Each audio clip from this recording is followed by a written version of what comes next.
राम के देश में आज एक बार फिर से भगवान राम को काल्पनिक बताकर उनका अपमान किया जा रहा है। विपक्ष के इंडिया गठबंधन की डीएमके पार्टी के पूर्व सांसद टीकेएस इलनगोवन ने कहा है कि भगवान राम का जन्म एक कल्पना है जिसका उल्लेख रामायण में मिलता है और रामायण इतिहास नहीं है बल्कि यह सिर्फ एक पौराणिक कथा है और मोदी सरकार इतिहास को कल्पनाओं पर आधारित एक पौराणिक कथा से बदलना चाहती है। Ram's birth is mythology. It's a story of Mahabharata or Ramayana. It's a story from Ramayana. It's a literature. So they want to replace history with mythology. That is what the BJP is trying to do. He is not interested in Ram. BJP does not consider Ram as an important thing. But their political gain becomes important, so they are making use of Ram for their political gains.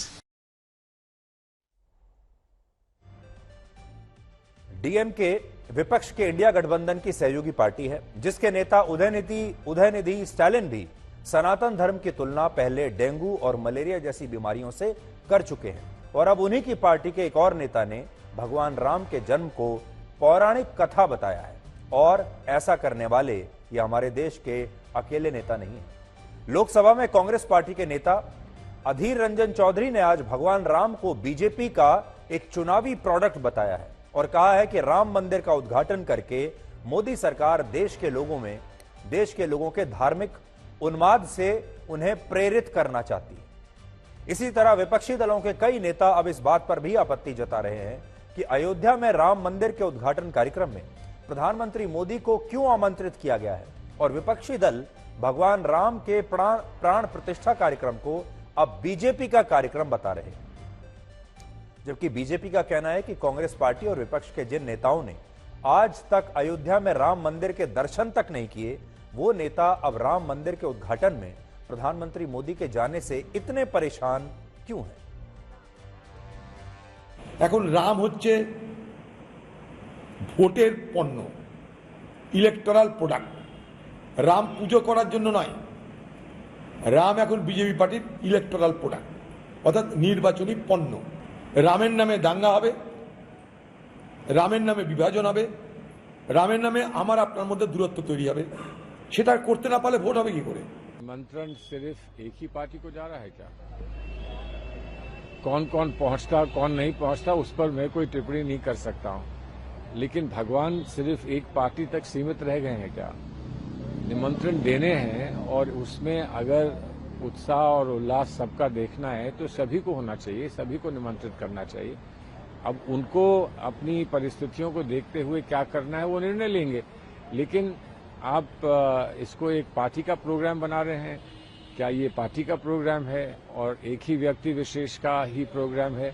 तो ये मेरी तो समझ में नहीं आता। भगवान तो सबके हैं ना। ये जो काम प्रधानमंत्री नरेंद्र मोदी जी ने बाबर का जगह में जो राम मंदिर बनाया, ये पहला कांग्रेस का कोई भी प्रधानमंत्री ने क्यों नहीं बनाया? ये काम नरेंद्र मोदी जी तक इंतजार करना क्यों हुआ? सरासर हमें ये दिखाई देता है कि हमारा जो कांग्रेस का नेतागण था उनका राम के लिए कभी भी मन में भक्ति नहीं था। उन्होंने हमेशा बाबर को ही भक्ति किया और बाबर को ही पूजा किया। आज इस पूरे विवाद को लेकर जो कि राम जन्मभूमि को लेकर विवाद पहले चला हमारे देश में इतने समय तक, लंबे समय तक चला, फिर सुप्रीम कोर्ट ने इस पर फैसला दे दिया। अब राम मंदिर लगभग बनने को तैयार है और यह विवाद लेकिन आज भी कहीं ना कहीं लोगों के दिमाग में, खासतौर पर हमारे नेताओं के दिमाग में है। आज इस पूरे विवाद को लेकर दो बातें आप ध्यान से सुनिएगा। पहली बात यह कि जब इस्लाम धर्म में यह कहा जाता है कि पैगंबर मोहम्मद साहब ने यरूशलेम में अपने बुराक घोड़े से जन्नत की यात्रा की थी जब वो जन्नत की तरफ गए थे, या ईसाई धर्म में यह कहा जाता है कि अपनी मृत्यु के 3 दिन बाद ईसा मसीह फिर से जीवित हो गए थे और इसके 40 दिन बाद वो स्वर्ग में चले गए थे, तब इन कहानियों को कोई भी काल्पनिक नहीं बताता और इन्हें पौराणिक कथा भी नहीं बताया जाता। उन्हें मानने वाले लोग इसे अंतिम सत्य मानते हैं, इसे इतिहास बताते हैं। और अगर आप जेरूसलम चले जाएं तो आपको अल अक्सा मस्जिद भी मिलेगी, वेस्टर्न वॉल भी मिलेगा, और वहां तमाम जगहें वो मिलेंगी जिनकी वो पूजा करते हैं। लेकिन जब हिंदू धर्म में भगवान राम और भगवान कृष्ण के अस्तित्व की बात की जाती है तो उनके जन्म को एक पौराणिक कथा बताकर यह कहा जाता है कि भगवान राम और भगवान कृष्ण असल में थे ही नहीं, ये सिर्फ एक काल्पनिक पात्र हो सकते हैं, या फिर ये एक पौराणिक कथा है। मोबाइल फोन का नशा, क्योंकि ये नशा आपको मोबाइल फोन में मिलता है। इस नशे के खिलाफ अमेरिका के 50 में से 42 राज्यों ने एक कानूनी लड़ाई छेड़ दी है, और इस लड़ाई से पूरी दुनिया को आज सीखना चाहिए, भारत को भी इससे सीख लेनी चाहिए। और अमेरिका में फेसबुक और इंस्टाग्राम जैसे सोशल मीडिया प्लेटफॉर्म की जो पेरेंट कंपनी है, जिसका नाम है मेटा के खिलाफ इन 42 राज्यों की सरकारों ने मुकदमा दर्ज कराया है। और इन सरकारों ने आरोप लगाया है कि मेटा ने जानबूझकर छोटे बच्चों और युवाओं को फेसबुक और इंस्टाग्राम का आदी बना दिया है, यानी इन युवाओं को फेसबुक और इंस्टाग्राम की लत लग गई है। मेटा ने बच्चों के मानसिक स्वास्थ्य से ज्यादा अपने मुनाफे पर ध्यान दिया और इस तरह का एक प्रोडक्ट बनाया जिसमें ये बच्चे, ये युवा एक बार अगर उसमें गए तो वो अंधे कुएं की तरह उसमें घुसते ही चले जाते हैं। अदालत में इन सरकारों ने कहा है कि मेटा ने फेसबुक और इंस्टाग्राम से होने वाले खतरों को लेकर लोगों को बार बार गुमराह किया है, लोगों को इसके बारे में बताया नहीं, और ऐसे फीचर्स तैयार किए जिससे बच्चों को लाइक्स और व्यूज की चिंता हमेशा लगी रहे। मेटा ने युवाओं और बच्चों को फंसाने और अपने ऐप्स में एंगेज रखने के लिए, यानी अपने ऐप्स में व्यस्त रखने के लिए टेक्नोलॉजी का प्रयोग किया है, जिससे बच्चे और युवा लाइक्स, शेयर, फॉलो और व्यूज की लत में बुरी तरह से फंस चुके हैं। इस तरह सिगरेट का नशा लोगों को अपना आदी बना लेता है। एक बार अगर आपको सिगरेट का नशा हुआ तो आप बिना उसके रह नहीं सकते। आपको थोड़ी थोड़ी देर में यह लत लग जाती है कि आप बाहर जाएंगे और सिगरेट पिएंगे। ठीक वैसे ही फेसबुक और इंस्टाग्राम ने युवाओं और बच्चों को अपने नशे का शिकार बना लिया है। जैसे एक सिगरेट पीने वाले को थोड़ी थोड़ी देर में एक तलब होती है, वैसे ही जो इंस्टाग्राम और फेसबुक के आदी हो चुके हैं उन्हें भी थोड़ी थोड़ी देर में यह तलब होती है कि वो जाएं, वो लॉगिन करें और देखें कि क्या हो रहा है। जैसे सिगरेट और शराब का नशा शरीर पर बुरा असर डालता है, वैसे ही सोशल मीडिया का नशा बच्चों के मानसिक और शारीरिक स्वास्थ्य को अब बिगाड़ रहा है। गुजरात में नवरात्रि के दौरान इस बार अलग अलग गरबा आयोजनों में डांस करते हुए कम से कम 30 लोगों की हार्ट अटैक से मौत हो गई। और सबसे चिंताजनक बात यह है कि मरने वाले इन लोगों में ज्यादातर लोग युवा थे और कई लोगों की उम्र 13 से 25 वर्ष के बीच थी। कभी आपने सोचा भी नहीं होगा कि 13 से 25 वर्ष के लोगों के में भी हार्ट अटैक हो सकता है डांस करते करते। इससे भी ज्यादा हैरानी की बात यह है कि गरबा कार्यक्रमों के दौरान 1230 लोगों ने इस बार हेल्पलाइन नंबर पर कॉल करके यह कहा कि उनके सीने में अचानक तेज दर्द हुआ है या उन्हें घबराहट की वजह से बहुत पसीना आ रहा है और उनकी तबीयत बिगड़ गई है। इनमें भी 766 लोगों को सीने में दर्द की शिकायत के बाद इलाज के लिए अस्पतालों में भर्ती होना पड़ा। और यह सिर्फ हम इस बार नवरात्रि की बात कर रहे हैं। बड़ा सवाल यह है कि इन लोगों को अचानक हार्ट अटैक क्यों आया और क्या इन सभी लोगों की जान बचाई जा सकती थी? इस सवाल का जवाब कोई अच्छा डॉक्टर ही दे सकता है। और इसीलिए यह जवाब जानने के लिए आज मैंने भारत के मशहूर हृदय रोग विशेषज्ञ डॉक्टर अशोक सेठ से बात की। और पहला सवाल यही था कि गुजरात में हार्ट अटैक से जो मौत हुई है उसके पीछे क्या कारण है? ये जो लोग अचानक डांस करते करते कोलैप्स कर रहे हैं और उनकी हार्ट अटैक से मृत्यु हो रही है, इसके पीछे क्या कारण देखते हैं?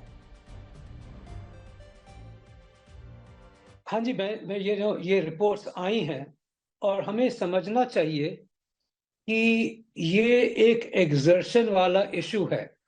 देखिए, जब सडन एक्सर्शन कोई करता है और ज्यादा एक्सर्शन करता है जिसके लिए वो अकस्टम न हो या पहले कभी एक्सरसाइज न की हो और वो फिटनेस में न हो, चाहे वो यंग हो, चाहे वो मिडिल एज हो, चाहे एल्डरली हो, हर एक का सेम ही होता है कि ओवर एक्सर्शन और सीवियर एक्सर्शन अगर अनअकस्टम्ड हो तो हार्ट अटैक के चांसेस बढ़ सकते हैं। ये इसलिए होता है कि अंदर खून की आर्टरीज में अगर जरा भी माइल्ड ब्लॉकेज भी हो तो वो रप्चर कर सकती है, क्लॉटिंग हो सकती है हार्ट में, और उसके कई कारण होते हैं एक्सर्शन के अलावा। भीड़ में अगर कोई अंदर जगह है जहां पे काफी पसीना आ रहा है, डिहाइड्रेशन हो जाए, या कोई दवाइयां ऐसी ले रही हो जिससे कि क्लॉटिंग बढ़ जाए, तो हार्ट अटैक की संभावना बढ़ जाती है। ये भी देखा गया है कि जो अनअकस्टम्ड होते हैं और वो दौड़ना शुरू करते हैं या एक्सरसाइज शुरू करते हैं, तो उनमें हार्ट अटैक के चांसेस ज्यादा होते हैं अगर वो अनअकस्टम्ड सीवियर एक्सरसाइज करें। तो हमें इस बात के लिए केयरफुल होना होता है। और दूसरी बात ये भी है कि कुछ यंग लोग ऐसे होते हैं जिनको एक फैमिली हिस्ट्री होती है, उनको कई तरह की स्ट्रक्चरल हार्ट की एबनॉर्मलिटीज होती हैं, किसी को कोविड हो गया होता है जिसकी वजह से हार्ट पे कुछ लक्षण आ गए होते हैं जिनका उनको पता नहीं चलता अनलेस की चेकअप हो। बचपन से कोई तकलीफें होती हैं, जन्मजात तकलीफें होती हैं जो कि यंग एज पे सडनली हार्ट अटैक या सडन कार्डियक अरेस्ट कर सकती है। इसीलिए हम देखते हैं कि सीवियर एक्सर्शन और सडन कार्डियक अरेस्ट, हर कोई जरूरी नहीं है कि वो हार्ट अटैक हो रहा हो, बट ज्यादातर वो पेशेंट्स हार्ट अटैक के होते हैं जो कि सडनली मौत होती है, और कुछ चंद यंग लोगों में ऐसे होते हैं जिनको जन्मजात बीमारी भी हो सकती है, जिनको हेरिडिटरी बीमारियां भी हो सकती हैं, जिसकी वजह से एक्सरसाइज में उनका सडन कार्डियक अरेस्ट हो। तो नाचते हुए, जिम में एक्सरसाइज करते हुए ये हार्ट अटैक क्यों हो रहे हैं, ये तो बता दिया डॉक्टर सेठ ने। डॉक्टर अशोक सेठ से मेरा दूसरा सवाल ये था कि क्या इन लोगों की जान बच सकती थी, तो देखिए उन्होंने क्या कहा।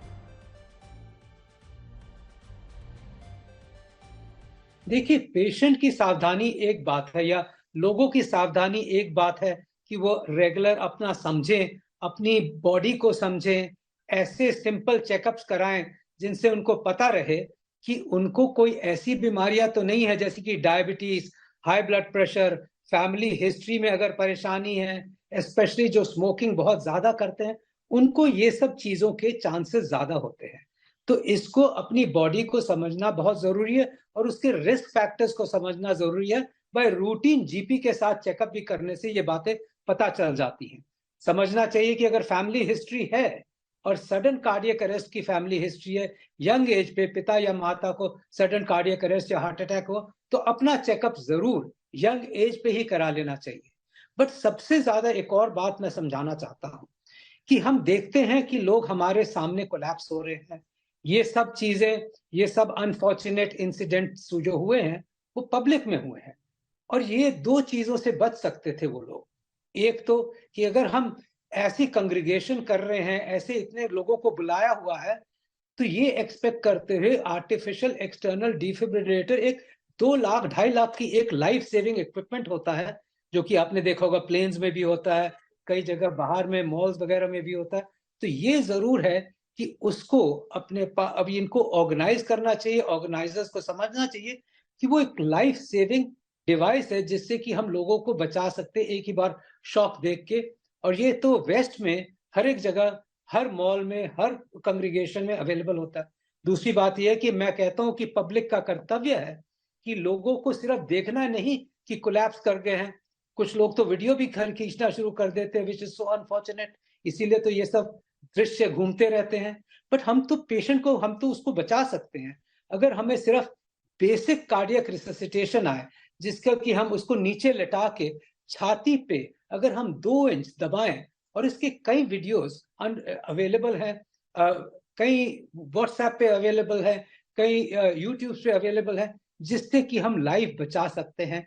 और ये देखा गया है कि सियाटल जैसी जगह में, यूनाइटेड स्टेट्स में, जहाँ के हर पब्लिक को इसकी ट्रेनिंग दी गई है, तो यही कार्डियक अरेस्ट, 60% कार्डियक अरेस्ट जीवित हो जाते हैं, बच जाते हैं, अनफॉर्चुनेट इंस्टेंसेस नहीं होते हैं, हम उनको बचा सकते हैं। तो मैं कहूंगा कि जिनके भी घर में कोई हार्ट का पेशेंट हो, या वैसे भी हर यंग लोग को सीख लेना चाहिए बेसिक कार्डियक रिससिटेशन, सीपीआर उसे कहते हैं, और उससे वो लाइफ बचा सकते हैं किसी की भी जो उनके सामने कोलैप्स करे। हमने देखा है ऐसे दृश्य जहाँ पे कि जिम में लोग कोलैप्स किए हैं, जहाँ पे स्टेज पे लोग कोलैप्स किए हैं, जहाँ पे सेलिब्रिटीज अनफॉर्चुनेटली कोलैप्स किए हैं, ऐसी जगह पे जो होटल्स हैं जहाँ पे उनकी लाइफ बच सकती है। तो इसीलिए मैं कहूंगा कि हमें इसको एज अ होल देखना चाहिए, यही नहीं सोचना चाहिए कि हम क्या करें अपने लिए, बट अब ये टाइम आ गया है, वक्त आ गया हिंदुस्तान में कि हम ये सोचे कि हम दूसरे को कैसे बचा सकते हैं। उसकी जिंदगी बेसिक सीपीआर से भी उसकी लाइफ 60% चांस है कि बच सकती है, कार्डियक अरेस्ट अगर हमारे सामने हो रहा है।